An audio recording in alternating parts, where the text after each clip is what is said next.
one source of background noise is radiation in space.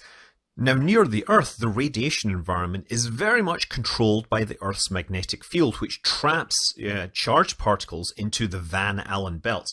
These start about 1,200 kilometers above the surface and they go out for a fair distance. Most spacecraft avoid them by staying in low orbits, but if they have to go to higher orbits, they go through very quickly to minimize the effect. The magnetosphere filters 99% of all of the energy and mass that the Earth has away from it. That's why we're not like Mars.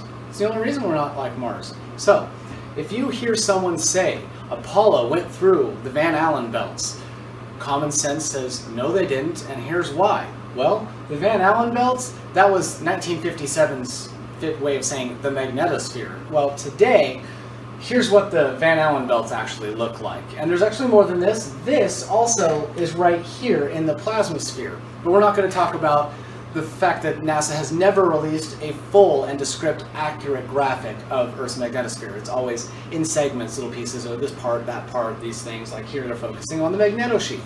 So all of that radiant property that's outside of Earth's magnetosphere makes up 100% of space.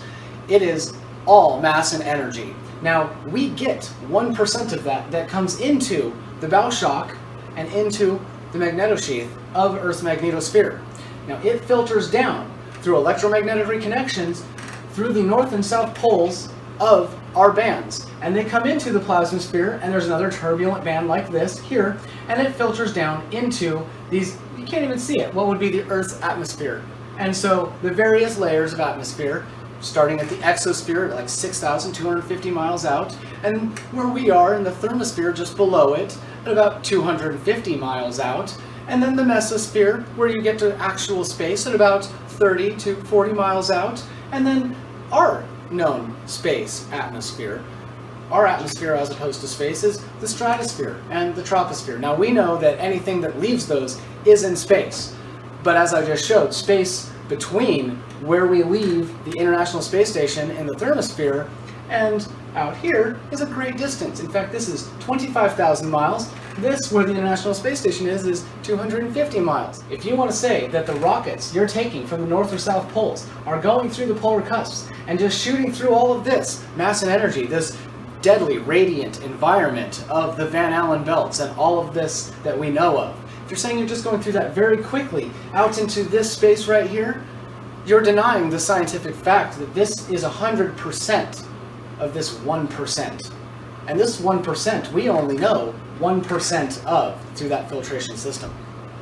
So, the Van Allen belts? Nonsense. Today it's called the magnetosphere. You can't fly through it. On the other side of it is 100% of the 1% it makes up of. So you can't just fly through it quickly because you're flying into the mass and energy that it filters. So, there's common sense for you. You didn't go through it. You didn't go to the moon. We can't.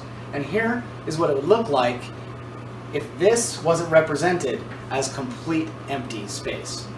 This is not an accurate graphic because that is not the actual size of a particle, but you understand my point.